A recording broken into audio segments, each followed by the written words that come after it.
this review's on the movie The Call of the Wild. I'm the Anger Guy. I'm going to tell you like it is. If you're 10 years old or younger, this movie is for you, man. If you enjoyed this film, this will be the new cheap way of making films without stepping outside the studio. And then this crap will become the norm. The Call of the Wild used every cliche in the book and offered so much bullshit. It was pitiful, man. Through the entire movie, I felt I was being bitch slapped by looking at that terrible CGI and green screen. And the director is suggesting to the audience what they were seeing was real.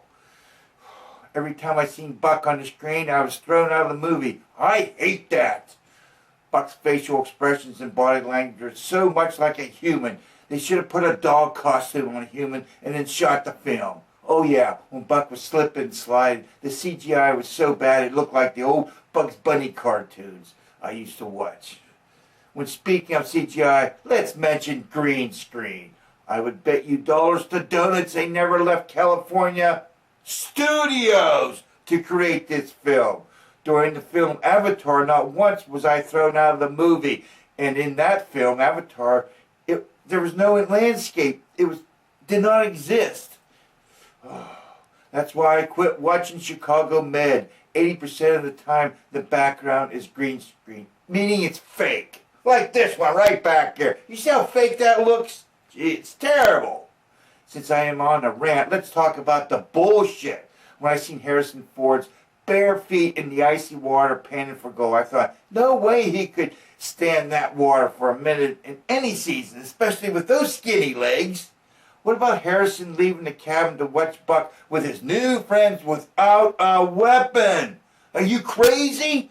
Ask the people who live in Alaska what they always carry when they go outside. And if that giant bear lived that close to Harrison, that bear would have smelled his food and ripped him a new asshole and had him for a snack. Can you imagine the wimpy dickhead who traveled all those miles, especially over rough terrain and canoeing all that way by himself to see where Harrison and that dog lived? No fucking way. Did you notice, especially in the beginning of the film, there was always a lot of space around Buck when he was doing his antics, and no one ever patted Buck on the head? 2/3 of the way through the film, Harrison did hug Buck. I guess they figured out how to do that one. I was not attached to Buck or Harrison at all. Whatever happened to them, I didn't give two shits. Out of 10 sentimental tears I give this film, 0 tears. I know I use green screen all the time. But I'm not charging you money or asking you for donations like a little bitch so you can see this movie. Hey, Wes. Rating this film. Out of 10, I give this film a 4.5 because my cheeks are so red and sore. Thank you for watching. Thank you for subscribing. And thank you for commenting.